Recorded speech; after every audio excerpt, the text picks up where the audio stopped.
अस्सलाम वालेकुम लिसनर्स, एक और हॉरर वाक़ये के साथ। ये वाक़या मेरे साथ एक लड़के ने शेयर किया है जो फैसलाबाद के रहने वाले हैं। लड़के का नाम जावेद है। जावेद का कहना ये है कि फैसलाबाद में हमारे एरिए में ज़्यादातर वो लोग रहते थे जो इंडो पाक इंडिपेंडेंस के बाद इंडिया से पाकिस्तान शिफ्ट हुए थे। बड़े बड़े घर थे, 2-3 मंजिला, और अक्सर घरों में कंबाइंड फैमिली सिस्टम चलता था। इनके घर में भी इसी तरीके से था। जावेद की फैमिली, इसके ताया की फैमिली और दादा दादी, ये सब एक साथ रहते थे। जावेद 3 बहन भाई थे, 2 भाई और 1 बहन, और ताया की फैमिली में उनके 2 बेटे थे। पाकिस्तान आके इनका काफ़ी अच्छा कारोबार चल पड़ा और इन्होंने अपना कुछ कारोबार लंदन में भी चलाया। कारोबार अच्छा चला, आहिस्ता आहिस्ता लंदन में भी इन्होंने अपना एक घर बना लिया। जावेद का कहना ये है कि इस वक्त वो तकरीबन 5th-6th क्लास में था जब गर्मियों की छुट्टियां हुई तो हमारी सारी फैमिली लंदन चली गई छुट्टियां गुजारने के लिए। वहाँ पे हम अपने घर में थे और हमने एक दिन एक दावत रखी हुई थी और लंदन में ही मौजूद अपने कुछ फ्रेंड्स और कुछ और रिश्तेदारों को भी इनवाइट किया हुआ था। इस गैदरिंग के अंदर बड़े तो सारे नीचे अपनी बातों में मसरूफ़ थे, तो हम यंगस्टर्स ने, हम कज़न्स ने और हम दोस्तों ने प्रोग्राम बनाया कि हम ऊपर बैठ के अपने कमरे में कोई हॉरर मूवी देखते हैं। ऐसा ही किया, ऊपर कमरे में गए, एक हॉरर मूवी ढूंढी और उसको टीवी पे लगा लिया। अब हम कमरे के अंदर तकरीबन 8 बच्चे थे, जिसमें से 2 जावेद और उसका भाई, 2 उसके ताया के बेटे और बाकी 4 और लड़के थे जो कुछ रिश्तेदारों और कुछ फैमिली फ्रेंड्स के बच्चे थे। ये सारा वाक़या इन 4 बच्चों के गिर्द घूमता है, जिसमें जावेद, उसका भाई और उसके ताया के दोनों बच्चे शामिल हैं। मूवी देखते रहे। मूवी काफ़ी हॉरर थी, कुछ बच्चे डरते भी रहे और कुछ दूसरे को डराते भी रहे। इन चारों शरारती बच्चों का शुमार उन बच्चों में होता था जो दूसरों को डराने में मज़ा लेते थे। मूवी सारी देखी, काफ़ी रात हो गई थी। फिर घर जाने का टाइम आया तो दूसरे चारों बच्चे अपने घरों को चले गए। अब पीछे रह गए ये 4 शरारती। इनमें से जावेद कहता है कि मेरे ताया का जो बड़ा बेटा है उसने कहा कि चलो कोई एक दूसरे को हॉरर वाक़या सुनाते हैं और या कोई और हॉरर मूवी देखते हैं। जावेद दोनों भाइयों में बड़ा था। जावेद कहने लगा कि मैंने अपने कज़न से कहा कि नहीं, हम किसी स्पिरिट को, किसी रूह को बुलाते हैं, जिस पे ये चारों हंसने लगे। जावेद के कज़न कहने लगा, तुम्हें पता है कैसे बुलाते हैं? जावेद ने कहा, नहीं, मुझे तो नहीं पता, लेकिन मैंने सुना हुआ है कि कुछ पढ़ते हैं जिसकी वजह से कोई स्पिरिट्स जो पास होती हैं वो आ जाती हैं। जावेद का छोटा भाई कहने लगा, ऊपर लॉफ्ट के अंदर मैं कुछ अपने खिलौने ढूंढने गया था तो वहाँ पे मैंने कुछ ऐसी बुक्स पढ़ी देखी थी। इन चारों को तो बहुत ही शरारत सूझती है और ये ऊपर लॉफ्ट में चले जाते हैं। थोड़ी सी इधर उधर ढूंढने की कोशिश करते हैं, फिर उसके बाद उन्हें वो एक किताब मिल जाती है। किताब कुछ अजीब सी है। मेन टाइटल पेज थोड़ा फटा हुआ है, इसलिए पूरा नाम नहीं पढ़ सकते। किताब को खोल के देखते हैं। हर सफ़े के ऊपर कुछ अजीबो-गरीब तस्वीरें बनी हुई हैं, कुछ नक्शे से बने हुए हैं, कुछ गोल दायरे, कुछ और लाइनें खींची गई हैं और उनके साथ साथ जो ज़ुबान लिखी गई है वो ये पढ़ नहीं पाते। उस किताब को वो गौर देख रहे होते हैं। एक एक सफ़े को देखते देखते एक सफ़े पे आते हैं तो वहाँ पे कुछ ऐसी राइटिंग लिखी है जो इनसे पढ़ी जाती है। उसको पढ़ने की कोशिश करते हैं तो ये एक तरीका लिखा होता है कि आप कैसे अपने इर्द गिर्द मौजूद स्पिरिट से बातें कर सकते हैं और उनको बुला सकते हैं। चारों बड़े खुश होते हैं। उधर ही बैठ के टॉर्च की रोशनी में उस किताब को और दिलचस्पी के साथ देखना शुरू करते हैं। इतने महब होते हैं कि इन्हें टाइम का अंदाज़ा ही नहीं होता कि कितनी गहरी रात हो गई है। फिर चारों हिम्मत करते हैं कि अब हम किसी स्पिरिट को बुलाते हैं। उस किताब में मौजूद उस अजीबोगरीब तहरीर को पढ़ना शुरू कर देते हैं। आहिस्ता आहिस्ता पढ़ते जा रहे हैं। 15 से 20 मिनट उस तहरीर को पढ़ने में लगते हैं।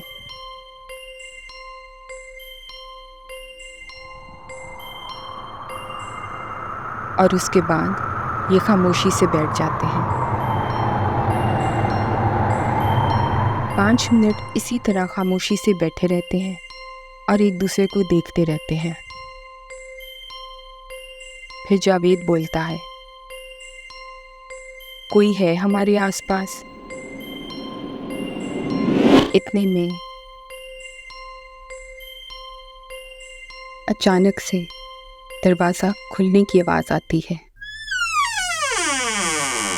और फिर एक चीज़ के गिरने की आवाज़ आती है।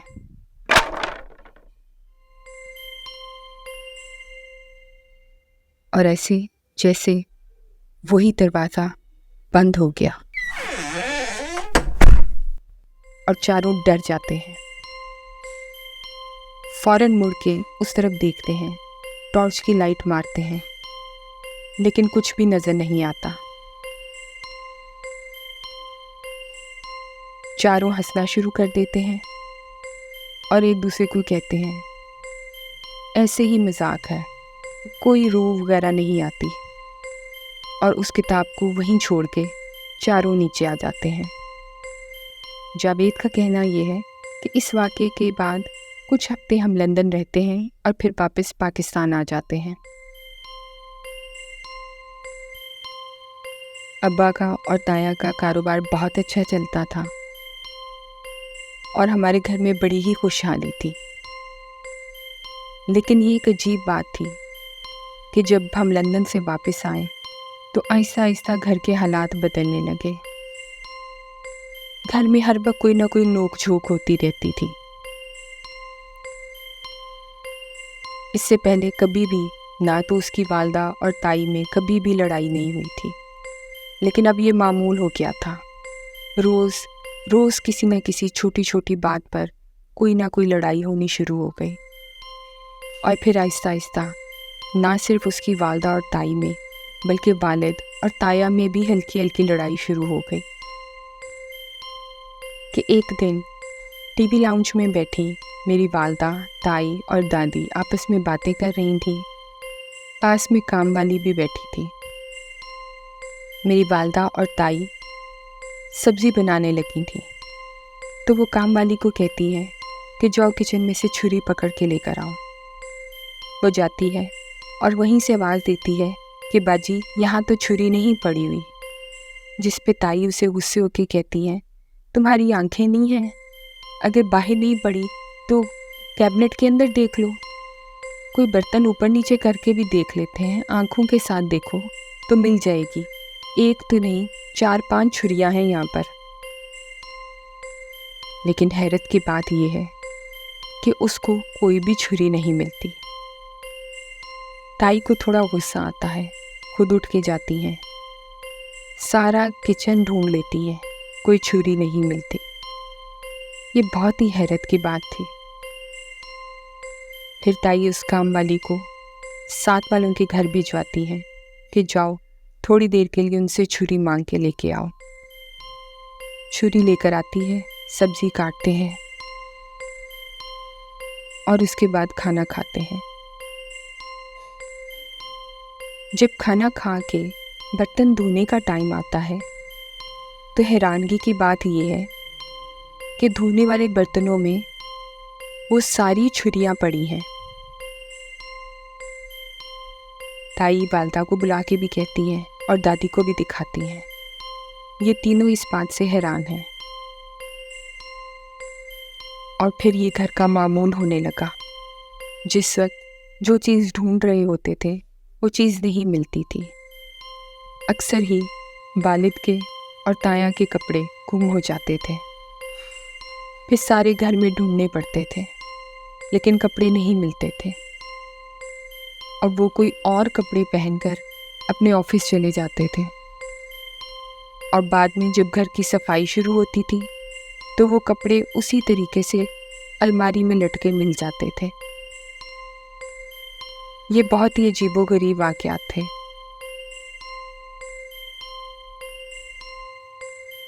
फिर घर में आहिस्ता आहिस्ता और माहौल बदलने लगा।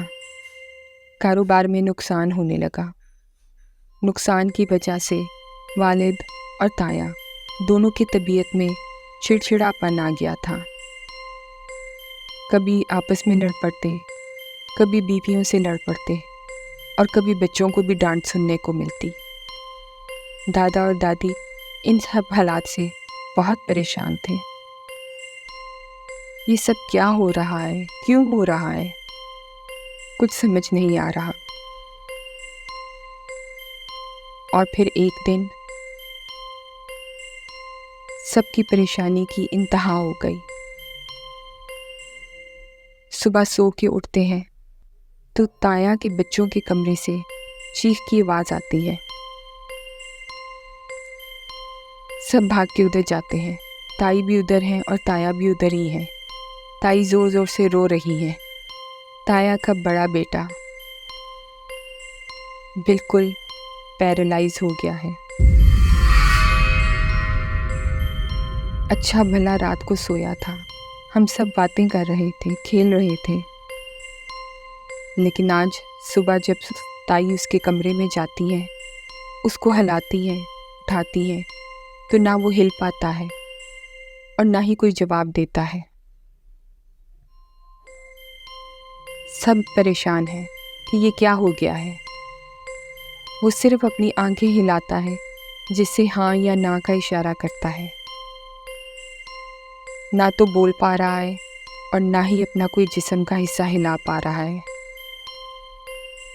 ताई और ताया सख्त परेशान हैं। ताई मुसलसल रोती जा रही है कि मेरे बेटे को क्या हो गया है। फौरन गाड़ी निकालते हैं, उसको गोद में उठाते हैं, गाड़ी में बिठा के डॉक्टर पे ले जाते हैं। डॉक्टर सारा चेक करता है, लेकिन वजह समझ नहीं पाता। एक और अच्छे डॉक्टर का पता करते हैं, उससे भी कंसल्ट करते हैं, लेकिन कोई भी डॉक्टर कोई भी प्रॉपर रीज़न बता ही नहीं पा रहा कि यूँ अचानक पूरी बॉडी के पैरालाइज होने की वजह क्या है। ताया के बेटे को वापस घर ले आते हैं। दादा और दादी कहते हैं किसी आलम को बुलाओ, उनसे दम दरूद करवाओ।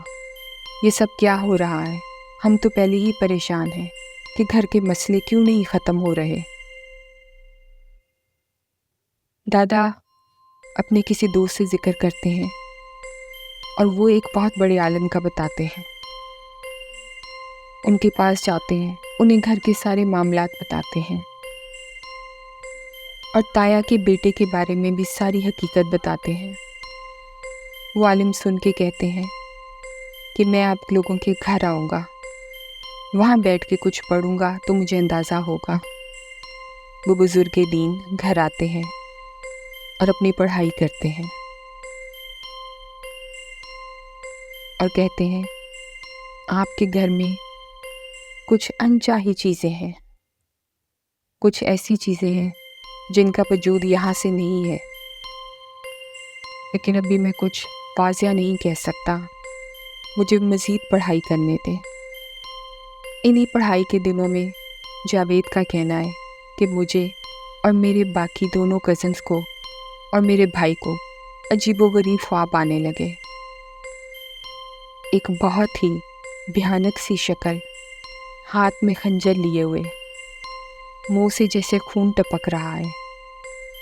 अजीब सी शक्ल, अजीब सा एहसास, और हमारे ख्वाब में आके हमें कहती कि अब मैं तुम लोगों को छोड़ूंगा नहीं। ये ख्वाब ना सिर्फ जावेद ने देखा, बल्कि यही ख्वाब उसके भाई ने भी देखा, और यही ख्वाब ताया के उस बेटे ने भी देखा जो सही था। ये तीनों मिलके उस बेटे के पास जाते हैं जो पैरालाइज हो गया है, और जब उसको सारी बात बताते हैं और उससे इशारों में पूछते हैं, क्या तुमने भी कोई ऐसा ख्वाब देखा है? तो वो भी आंखों के इशारों से बताता है कि हाँ, उसने भी ऐसा ही ख्वाब देखा है। ये चारों बच्चे बहुत डर जाते हैं, सहम जाते हैं। पहले तो कुछ नहीं बोलते, फिर आहिस्ता आहिस्ता ताया और वालिद को बिठा के उन्हें बताते हैं कि हमने ऐसा ख्वाब देखा है। ताया और वालिद बुजुर्ग दीन को यही ख्वाब बताते हैं। वो सुनकर परेशान हो जाते हैं। इनको कहते हैं, कुछ भी करें लेकिन आपको ये घर छोड़ना पड़ेगा। ताया और वालिद बहुत परेशान हैं। घर छोड़ना और किसी नए घर का पता करना आसान बात नहीं थी।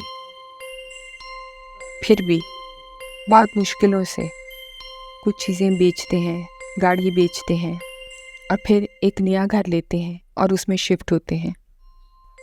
वो बुजुर्ग दीन उसी घर में अपनी पढ़ाई का अमल जारी रखते हैं और वालिद और ताया को बताते हैं कि जो चीज़ यहाँ पे आई है उसका यहाँ बसेरा नहीं था, वो किसी और जगह से यहाँ पर आई है। जब ये बात हमें पता चलती है तो हम बड़ी हिम्मत करके उनको बताते हैं कि जब हम लंदन में थे तो हमने ऐसा किया था कि ऊपर लॉफ्ट में जाकर रूह को बुलाने की कोशिश की थी, जिस पे वो बुजुर्ग दीन कहते हैं, तुम लोगों ने बहुत गलत किया। ये ख़तरनाक रूह है जो इस दुनिया में आ गई है, और अब इसको वापस भिजवाना और इससे छुटकारा हासिल करना बहुत मुश्किल है। उस बुजुर्ग दीन का कहना था कि मैं ऐसा कुछ नहीं कर सकता कि मैं इसे वापस भिजवा सकूं। मैं सिर्फ ये कर सकता हूँ कि इस घर में इसको कैद कर दूँ, इस घर में इसका हसार कायम कर दूँ। और ऐसा ही होता है। वो इस घर में अपने कुछ और लोगों के साथ बहुत पढ़ाई करते हैं, और फिर उस घर के सारे बाहर के दरवाज़ों को ताले लगा देते हैं। सारी खिड़कियाँ अंदर से बंद हैं और खिड़कियों के ऊपर लकड़ियाँ लगा देते हैं।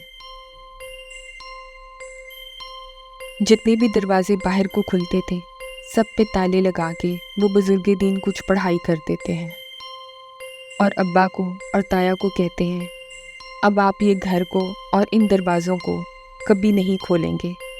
इनकी चाबियाँ कहीं मिट्टी में दबा दें, कहीं पानी में फेंक दें, लेकिन ये घर कभी नहीं खुलेंगे। अब्बा और ताया ऐसे ही करते हैं। आज भी वो घर उसी तरीके से बंद है। हम कभी उसके पास से गुजरे तो एक अजीब सा डर महसूस होता है। ऐसे लगता है जैसे कोई हमारे कानों में कह रहा है, मैं यहीं पर हूँ, मैं यहीं पर हूँ।